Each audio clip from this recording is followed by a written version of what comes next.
Mis ces otages, on compte toujours 8 Français. Alors, Antoine Bienvaux, qui sont ces Franco-Israéliens détenus par le Hamas? Eh bien, parmi eux, il y a notamment le jeune Ethan, 12 ans, capturé par les terroristes dans le kibboutz de Nizor, voisin de la bande de Gaza.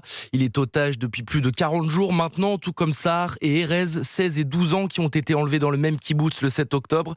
Et puis, il y a aussi Mia Shem, 21 ans, emmenée par les terroristes alors qu'elle participait à une rave party proche de Gaza.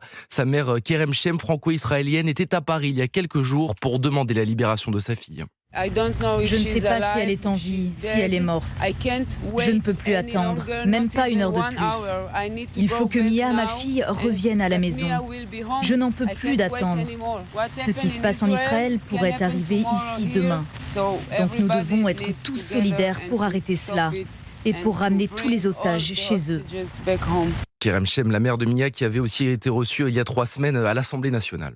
Et puis, pour ces 8 otages retenus depuis 1 mois et demi, la détention, sans doute, doit être extrêmement difficile à vivre. Oui, plus de 40 jours en détention, c'est évidemment une éternité. Et celui qui en parle le mieux, c'est sans doute Georges Malbruno, grand reporter et spécialiste du Moyen-Orient. Il a été retenu en otage en Irak par l'armée islamique pendant plusieurs mois.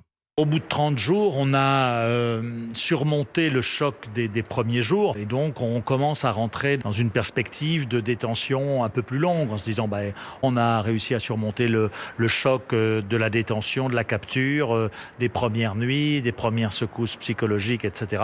Donc c'est vrai que on dit qu'il y a un premier cap qui a été franchi et tout en espérant qu'évidemment être libéré rapidement. Cette libération, Paris y travaille. Emmanuel Macron a redit hier que la libération des otages franco-israéliens était une priorité pour le gouvernement. Merci Antoine Bienvaux.